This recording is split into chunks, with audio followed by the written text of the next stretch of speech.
अस्सलाम वालेकुम। मैं हूं आपका दोस्त ज़ीशान उमर। आज के इस टॉपिक के अंदर हम देखेंगे कि जो रिसर्च है इसका ऑब्जेक्टिव क्या होना चाहिए। ऑब्जेक्टिव ऑफ रिसर्च जो है वो कैसा होना चाहिए, उस हवाले से हम बात करेंगे। तो बेसिकली इसका इंट्रोडक्शन देखते हैं। ऑब्जेक्टिव क्या होता है। ऑब्जेक्टिव एक जो है ना वो स्टेटमेंट होती है, एक सिस्टमेटिक और ऑर्गेनाइज्ड जो हमारा प्रॉब्लम होता है उसकी जो स्टेटमेंट होती है ना उसको हम कह सकते हैं, या हमारा जो पर्पज़ है रिसर्च करने का उसे हम कहेंगे अपना ऑब्जेक्टिव कहेंगे। Research is a systematic organized investigation a problem in which there is an attempt to gain solution of the problem. ये तो हमारे पास रिसर्च की डेफिनेशन है कि रिसर्च एक सिस्टमैटिक और ऑर्गेनाइज्ड जो है वो इन्वेस्टिगेशन है किसी भी प्रॉब्लम के सोल्यूशन को फाइंड करने के लिए। तो सोल्यूशन जो है प्रॉब्लम को फाइंड करने के लिए हमारे पास जो ऑब्जेक्टिव है वो मोस्ट इम्पॉर्टेंट है कि हमारा उस रिज़ल्ट का ऑब्जेक्टिव क्या है। तो ऑब्जेक्टिव जो है वो क्लियरली डिफाइन होना चाहिए और ऑब्जेक्टिव ही हमें बताता है कि हमें रिसर्च के अंदर करना क्या है। अब इंट्रोडक्शन, ऑब्जेक्टिव कैसा होना चाहिए। ऑब्जेक्टिव क्लियर होना चाहिए, यानी जो वाज़े एक स्टेटमेंट हो जिसे पढ़ के समझ आ रही हो कि हमने करना क्या है, और वो डिक्लेरेटिव होनी चाहिए, यानी एक डायरेक्शन दे रहा हो कि मैंने इस रिसर्च के अंदर, जैसे मैंने टॉपिक बताया कि need of teacher training at college level. अब ये एक क्लियर स्टेटमेंट है कि इसके अंदर मैं बात करने लगा हूँ कि जो टीचर ट्रेनिंग है इसकी कितनी नीड है कॉलेज लेवल के ऊपर, और वो डिक्लेरेटिव हो, यानी पूरी एक हमें डायरेक्शन बता रहा हो। इसके अलावा वो जो है जो ऑब्जेक्टिव हो वो मेजरेबल हो, यानी उसको हम मेजर कर सकें, उसको हम फाइंड कर सकें। सम टाइम ये भी होता है ये कि कभी वो डिक्लेरेटिव होता है, कभी ये एक होता है कि दो वेरिएबल्स के दरमियान रिलेशनशिप, ये दो वेरिएबल के दरमियान डिफरेंस को भी जो है वो ऑब्जेक्टिव बता रहा होता है। और कोई भी रिजल्ट जो है ना रिसर्च है उसके जो हमें फाइंडिंग्स मिलनी है, जो कंक्लूजन मिलना है हमें, वो हमें उसी ऑब्जेक्टिव से पता चल रहा होगा। ऑब्जेक्टिव ही हमें बता रहे होंगे कि इसकी फाइंडिंग जो है वो किस तरफ होंगी, और ऑब्जेक्टिव जो है वो हमारे टॉपिक के क्लोजली रिलेट करना चाहिए। अब जो अच्छा ऑब्जेक्टिव होता है उसकी करेक्टरिस्टिक क्या है, उसकी खूबियाँ, उसकी खसूसियात क्या हैं जो एक अच्छा ऑब्जेक्टिव होगा। एक तो जो अच्छा ऑब्जेक्टिव होगा कंक्रीट स्टेटमेंट हो, यानी एक ठोस स्टेटमेंट होगी, क्लियर वाज़ेह स्टेटमेंट होगी।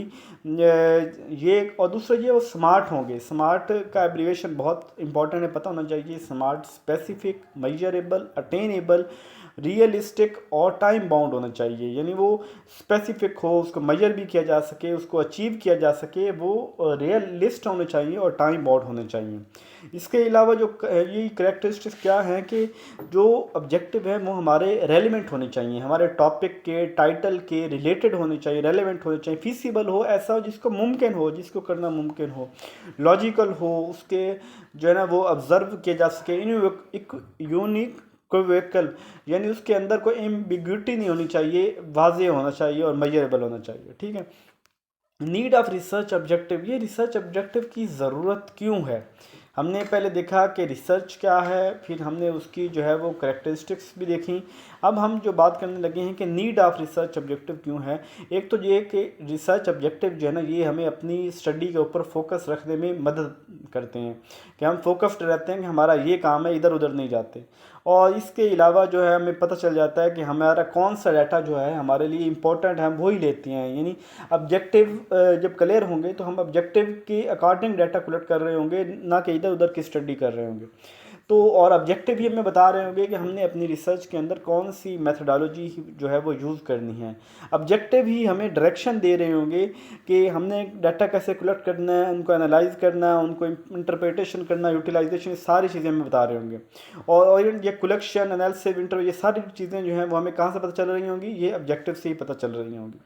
तो हमारे पास ऑब्जेक्टिव की दो टाइप्स हैं। एक को बोलते हैं स्पेसिफिक जनरल ऑब्जेक्टिव, एक होते हैं स्पेसिफिक ऑब्जेक्टिव। जनरल ऑब्जेक्टिव वो होते हैं कि जो एक बड़े लेवल पे होते हैं, और स्पेसिफिक जो जो बहुत छोटे लेवल पर हम डिवाइड करते हैं। यानी जो जनरल होते हैं ये ब्रॉड होती हैं, ये बहुत मतलब एक स्टेटमेंट हो गई, दो हो गई, यानी बहुत लेस नंबर ऑफ स्टेटमेंट होती हैं जो जनरल ऑब्जेक्टिव होती हैं।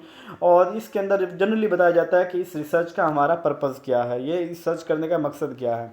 जबकि जो स्पेसिफिक रिसर्च होती है तो ये शॉर्ट होते हैं, छोटे छोटे उसके जो है ना हम स्पेसिफिक हम ऑब्जेक्टिव बनाए होते हैं वो बहुत नैरो होते हैं, यानी बहुत डीपर लेवल पे जा रहे होती हैं और बहुत ज़्यादा नंबर्स के अंदर होती हैं, बहुत ज़्यादा पर्सपेक्टिव में एस्पेक्ट्स ऑफ रिसर्च को देख रहे होते हैं और ये बताते हैं कि रिसर्चर जो है वो इस स्टडी के अंदर क्या करने जा रहा है।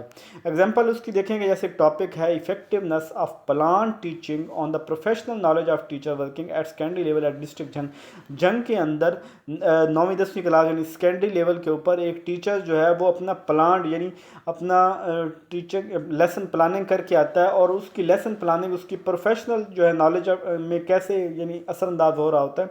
तो अब जब इसका जनरल ऑब्जेक्टिव, तो जनरल ऑब्जेक्टिव एक ही बताया कि to assess the professional knowledge of teacher working, यानी उनका प्रोफेशनल नॉलेज, प्रोफेशनल नॉलेज से पता चल जाएगा ना कि वो बंदा कितना उसके पास नॉलेज है, उसके मुताबिक लेसन प्लान। जब हम उसके स्पेसिफिक में आ जाएंगे तो फिर हम उसके छोटे छोटे हिस्सों में पहले कि लेसन प्लानिंग की अहमियत क्या है, टीचर के लिए लेसन प्लानिंग की कितनी अहमियत है, कंपिटेंसी के मतलब उसको छोटे छोटे हिस्सों में के अंदर हम तकसीम, स्पेसिफिक के अंदर एक जो टाइटल होता है जो उसको हम मुख्तलिफ 4-5 जो है ना वो ऑब्जेक्टिव के अंदर तकसीम कर देते हैं। और जो कम से कम कहते हैं 3 ऑब्जेक्टिव होने चाहिए, 5-7 इस तरह ऑब्जेक्टिव होने चाहिए। और जो जनरल होते हैं वो 1 भी हो सकते हैं, 2 भी होते हैं, वो ब्रॉडर लेवल पे होते हैं। अच्छा, जो ऑब्जेक्टिव है ना इसके लिए गाइडलाइन क्या हैं कि किस तरह के, यानी जब आपने ऑब्जेक्टिव अपने बनाने हैं तो किस तरह के होने चाहिए। एक तो एक क्लियर हो, कंसाइज हो, रियलिस्टिक होना चाहिए हमारी लोकल कंडीशन के साथ, और इसके अंदर एक्शन वर्ब यूज़ होना चाहिए, जैसे to identify the need of teacher training, to assess the need of teacher, to find out, to determine, to compare, to verify, to calculate, to describe, to analyze. यानी इन action verb में से कोई ना कोई एक्शन वर्ब यूज़ करना चाहिए जब भी हम अपना जो है वो डेवलप कर रहे होंगे, अपनी जो है ऑब्जेक्टिव बना रहे होंगे। तो ऑब्जेक्टिव बनाने के लिए हम इन चीज़ों को मद्देनज़र रखना चाहिए कि क्लियर हो, कंसाइज हो, लोकल कंडीशन के मुताबिक जो है ना वो सूटेबल हो, और उसके साथ एक्शन वर्ब जो है उसके स्टार्ट के अंदर जो है वो कहा जा रहा हो। तो ये तो हमारा आज का टॉपिक, कोई मसला हो तो पूछ लीजिएगा। जज़ाकल्लाह।